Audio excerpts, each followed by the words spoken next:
Phuket is one of Thailand's top tourist destinations that has been directly affected by the COVID-19 crisis. Its economy mainly derived from foreign tourists. As tourists from around the world are unable to travel, the economy of the entire island of Phuket has subsequently been disrupted. The lesson learned from dealing with COVID-19 in Phuket is very interesting. At the beginning, Phuket was the province with the second highest number of infected cases, following Bangkok.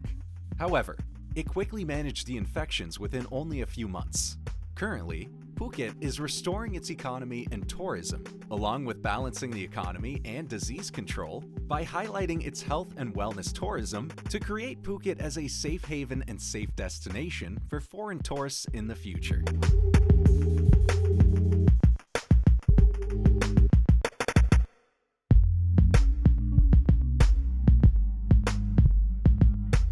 The big COVID-19 outbreaks in Phuket occurred in early March 2020 at the tourist attractions,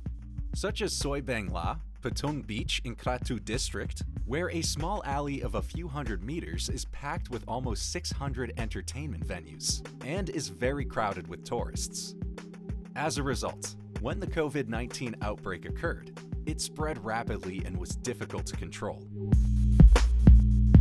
ช่วงของการระบาดจริงๆเนี่ยจะอยู่ในช่วงของประมาณปลายมกรานะครับต่อต้นกุมภารายแรกเนี่ยเป็นนักท่องเที่ยวชาวจีนครับที่เข้ามาแต่ว่าที่เกิดการระบาดอย่างหนักเนี่ยก็เกิดขึ้นในพื้นที่ของซอยบางลานะครับตำบลป่าตองของอำเภอกระทู้ซึ่งตอนนั้นเนี่ยเป็นชาวอิตาลีนะครับที่เข้ามาทำงานอยู่ในสถานบันเทิงของตรงซอยบางลาเรามีจำนวนผู้ติดเชื้อในซอยบางลาในช่วงระยะเวลานั้นเนี่ยถึง80 ท่านนะครับ Investigating the outbreak in Soi Bangla was burdensome because of the difficulty in reaching the people who were at risk. ก็จะมีบริการบางอย่างที่เป็นลักษณะสีเทานะครับซึ่งก็ไม่อยากจะเปิดเผยตัวว่าทำบริการลักษณะอย่างนี้นะครับดังนั้นการไปค้นหาว่าใครบ้างที่เป็นผู้ที่ติดเชื้อหรือใครบ้างที่มีความเสี่ยงที่จะรับเชื้อเนี่ยทำให้เราทำงานได้ค่อนข้างลำบากครับแต่ว่าจุดแข็งของเราก็คือเราทำงานร่วมกันในหลายภาคส่วนครับเพื่อที่จะควบคุมการระบาดให้เสร็จในระยะเวลาอันรวดเร็วครับ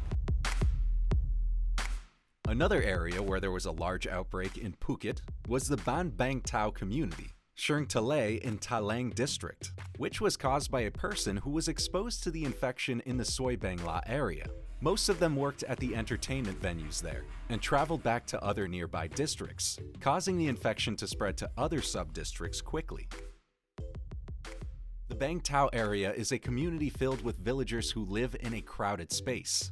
At that point, in order to control the outbreak, there had to be measures other than active case finding to deal with the outbreak. This included setting up local community ARI clinics and pharmacies to screen suspected infected patients and share the results via a text application in order to ease the burden on the disease investigation team. จากกระบวนการดังกล่าวเราสามารถค้นหาผู้ที่ติดเชื้อเนี่ยได้2 รายนะครับแล้วเราก็นำเอาวิธีการดังกล่าวเนี่ยมาดำเนินการในทั้งเกาะภูเก็ตนะครับเพื่อการเฝ้าระวังในภาพรวมมากขึ้น The success of disease control in the Ban Bang Tao community in the Sreng Talay sub-district was also resulted from community cooperation, which was the key to solving the problem. In addition, in the community, mechanisms have been established to raise funds to help, receive donations, and create civil society measures to help each other in a timely manner. คือมันเหมือนกับสงครามเลยนะเขาเรียกว่าสงครามเชื้อโรคอ่ะคนไม่ได้ออกจากบ้านเลยอยู่กันเงียบหมดเลยทีนี้อสม.กับชาวบ้านเนี่ยก็รับบริจาคนะคะรับบริจาคข้าวสารทุกอย่างที่ว่าให้เขาทานที่บ้านได้นะที่เป็นของแห้งเนี้ยแล้วก็อสม.ก็ขับ3 ล้อแจกนะคะก็มีรายชื่อแล้วก็มีรายชื่อของเราอยู่แล้วอย่างเงี้ยก็แจก At that time, Phuket was the only province that had a sub-district lockdown measure. 17 sub-districts across the island were shut down for 14 days. This was one of the major turning points that caused the infection to cease. เป็นเรื่องใหม่สำหรับภูเก็ตจริงๆฮะเรื่องการแพร่ระบาดเราก็บอกว่าพื้นที่แรกเลยก็คือตำบลป่าตองจะต้องล็อกดาวน์แล้วล่ะเพราะว่าป้องกันไม่ให้คนออกนอกเข้าในปรากฏว่าพื้นที่ตำบลลาวัยซึ่งเป็นพื้นที่ที่มันต่อเนื่องกันกระรน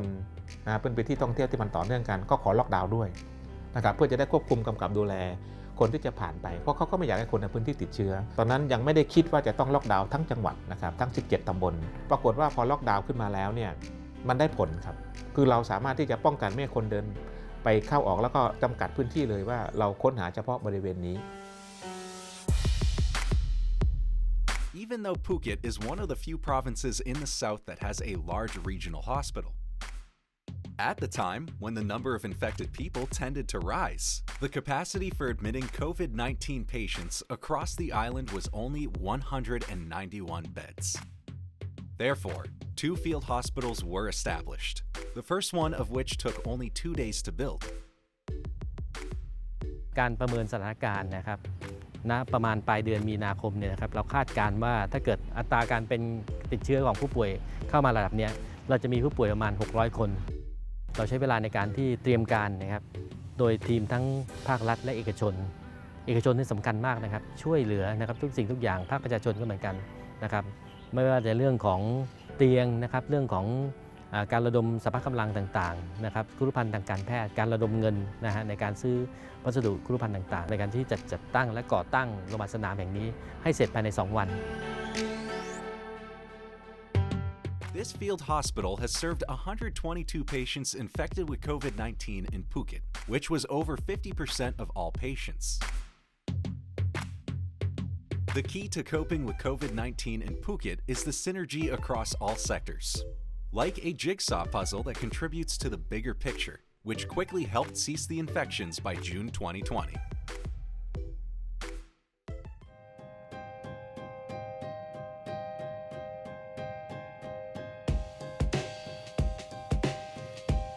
Although the outcome of Phuket's COVID-19 management was almost perfect, the effect is an economic problem that expands and affects all sectors. Because in normal circumstances, Phuket would have more than 14 million tourists and 10 million foreigners, generating more than 400 billion baht in tourism income. But in 2020, it was estimated that only 2.2 million Thai tourists came to Phuket, making it impossible to sustain the economy. จังหวัดภูเก็ตของเราเป็นนักท่องเที่ยวต่างชาติมากกว่า 90% 14 ล้านคนเนี่ยทำให้เรามีรายรับเข้าในธุรกิจสปาและร้านนวดเพื่อสุขภาพเนี่ย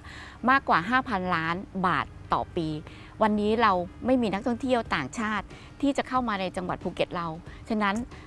รายรับตัวนี้มันหายไปเรียบร้อยแล้ว10 ล้านคนของต่างชาติเนี่ยสร้างเศรษฐกิจ 410,000 ล้านในขณะที่ 4 ล้านคนไทยเนี่ยสร้างมูลค่าเศรษฐกิจ 50,000 ล้านถ้าวันนี้เราตัด10 ล้านคนออกตัด 410,000 ล้านออกใน100 บาทที่เรามีเราเหลือ13 บาทครับผมถามกลับว่าถ้าเรามีเงินเมื่อวาน100 บาทวันนี้เหลือ13 บาทเราจะอยู่ยังไงกับมันอยู่ไม่รอดจริงๆอะเพราะฉะนั้นจุดสมดุลของมันไม่ต้องการกลับไปที่100นะเราขอแค่40-50 บาทเนี่ยเพราะฉะนั้นถ้าเราทำเต็มที่จากคนไทย15 บาทเป็น20 บาทมันก็ขาดอยู่สัก20หรือ30 บาทอยู่ดีตรงนี้ครับจะเป็นที่มาว่าทำไมภูเก็ตถึงจำเป็นต้องเปิดรับคนต่างชาติ The first procedure that we need to get right is to build trust and ensure safety for foreign tourists. The key to this is the screening measures and standard quality of quarantine. Tourists who complete a 14-day quarantine without detected infection will be part of a process changing the conditions for tourists to travel, just like the local people. ถึงแม้เราจะเปิดเมืองนะครับรับชาวต่างชาตินะครับหรือว่านักท่องเที่ยวเข้ามาในจังหวัดของเราเราก็ยังคงต้องมีมาตรการการคัดกรองนะครับเราต้องมีมาตรการในการดำเนินการตามเกณฑ์นะครับซึ่งในจังหวัดของเราเนี่ยเราใช้มาตรการ 5T นะครับหรืออาจจะเคยได้ยินคำว่าภูเก็ตโมเดลนะครับนั่นคือเมื่อเข้ามาในจังหวัดของเราเนี่ยต้องมั่นใจว่าเขาเนี่ยไม่นำเชื้อโควิดเข้ามาที่จังหวัดเราด้วยนะครับ The highlight that attracts tourists to Phuket is the option of the alternative happy quarantine, which makes the 14 days not be a boring time for the incoming tourists. Phuket has some interesting options, such as the alternative local quarantine, ALQ, and the yacht quarantine, AYQ. การดูแลของแต่โรงแรมซึ่งต่างกัน โรงแรมเนี่ยก็จะประกอบด้วยโรงแรม5 ดาว 4 ดาว 3 ดาวนะครับแล้วก็จำนวนห้องบางที่ก็จะเป็นพูลวิลล่าที่เป็นแยกเป็นเดี่ยวบางที่ก็จะเป็นลักษณะของโรงแรมเลยแต่มีจำนวนห้องเยอะนะครับเพราะฉะนั้นการดีไซน์โฟล์ของแต่ละอันเนี่ยพอเราได้รับในเรื่องของมาตรฐานการดูแลมาปุ๊บเนี่ยเราก็ต้องเข้าไป assess ในแต่ละโรงแรมแล้วก็สร้างโฟล์ที่โรงแรมสามารถทำได้จริงเพราะว่าแต่ละโรงแรมต้องยอมรับว่าเรามีหลักการคล้ายกันแต่ในเรื่องของโฟล์จริงๆเนี่ยต้องดีไซน์เฉพาะแต่ละโรงนะครับ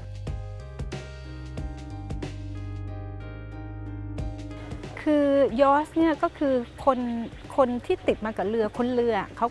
ก็อยู่ในเรือเป็นหลักอยู่แล้วไม่ว่าจะเป็นเรื่องของการท่องเที่ยวเขาก็จะใช้ชีวิตส่วนใหญ่บนเรือก็จะมีขึ้นฝั่งมาบ้างเวลามาท่องเที่ยวก็พักโรงแรมอะไรบ้างแต่ว่าใช้ชีวิตส่วนใหญ่เนี่ยอยู่บนเรือ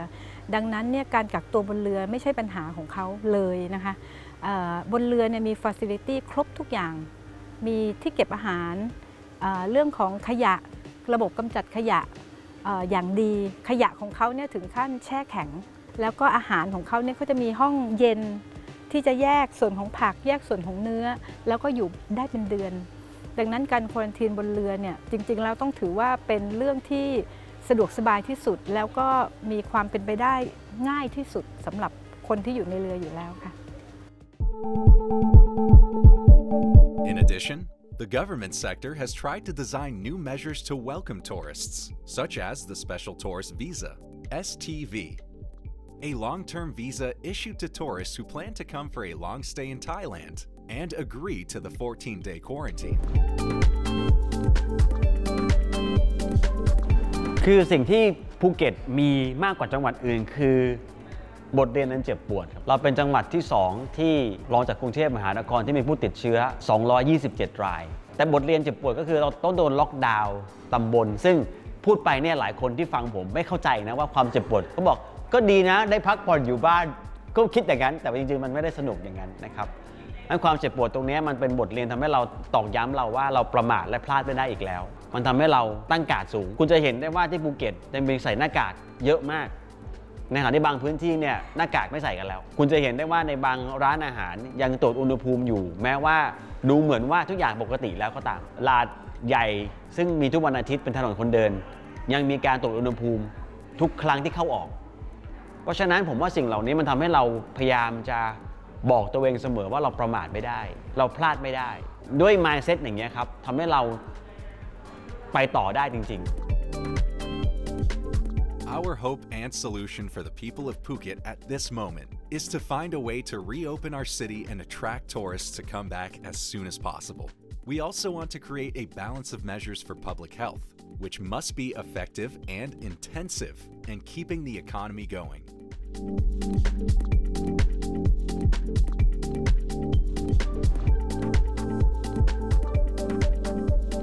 Phuket is still one of the most interesting tourist provinces of Thailand. It has outstanding uniqueness in its natural beauty and the variety of food that has led to the title, the City of Gastronomy. There is also its health and wellness tourism, either international sporting events, aesthetic medicine, or health attractions such as herbal spas, or other wellness attractions in different forms. This will allow tourism and health to go hand in hand. การฟื้นฟูธุรกิจของธุรกิจสปาเชื่อว่าเราต้องการที่จะให้คนต่างชาตินะคะคือนักท่องเที่ยวทั่วโลกเนี่ยมองเห็นภูเก็ตเป็นเมือง Medical and Wellness Tourism City เพราะเรามีต้นทุนทางธรรมชาติที่สวยงามของจังหวัดภูเก็ตนะคะแล้วเรามีมาตรฐานของการให้บริการระดับสากลแล้วยังเชื่อว่ามาตรฐานของกระทรวงสาธารณสุขในการที่จะลดการระบาดหรือควบคุมโรคระบาดเนี่ยเขาทำได้ดีจากที่ผ่านมาเราเห็นกันอยู่แล้ว Certainly, in the near future, what will attract tourists does not only depend on natural beauty, delicious food, or even the cheap cost, but also the key to restoring Phuket to once again be one of the best tourist destinations is to legitimately build trust and really make it a safe place to visit. ภูเก็ตเองจากที่เราผ่านประสบการณ์ใหญ่มาเนี่ยทำให้ผู้คนเขาไม่อยากฝันร้ายเหมือนเดิมอีกพอไม่อยากฝันร้ายเหมือนเดิมอย่างเงี้ยด้วยความที่ พลเมืองของภูเก็ตนี่มีความตื่นตัวอย่างมากอย่างเช่นกรณีการนำนักท่องเที่ยวชาวต่างชาติจะเข้ามาเนี่ยเราจะต้องมาบริหารความรู้สึกของพี่น้องประชาชนทั้งในส่วนที่เห็นด้วยเนื่องจากว่าเห็นว่าเศรษฐกิจจะไปไม่ได้ถ้ายังไม่มีรายได้จากนักท่องเที่ยวชาวต่างชาติเข้ามาแต่มีพี่น้องประชาชนอีกกลุ่มหนึ่งมองว่าถ้าเข้ามาแล้วจะปลอดภัยไหมเพราะฉะนั้นเราจะต้องมาเตรียมมาตรการต่างๆเพิ่มขึ้นอันนี้คือส่วนของมาตรการในการที่จะป้องกันในการที่จะรักษาต่างๆอันนี้คือภาพที่วางไว้นะครับซึ่งยืนยันว่าเรามีความเข้มแข็งมากในเรื่องนี้ What is going on in Phuket right now is the creation of a new balance between the economy and public health, which will be the main focus of the future worlds, because any industry that cannot build confidence in public health will not be able to continue to create economic growth either.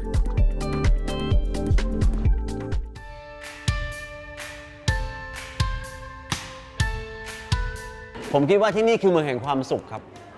ของทุกคนผมไม่ได้เน้นต่างชาติผมเน้นคนท้องถิ่นด้วยไม่เกิดประโยชน์ถ้าที่นี่เป็นหลุมหลบภัยคนต่างชาติและคนท้องถิ่นมีความทุกข์มันจะเกิดประโยชน์ต่อเมื่อที่นี่เป็นเมืองแห่งความสุขของทั้งคนท้องถิ่นและนักท่องเที่ยวความสมดุลเนี้ยต้องลงตัวเมืองนี้จะกลมกล่อมได้ต่อเมื่อสองฝั่งสองคนเนี้ยมีความสุขครับ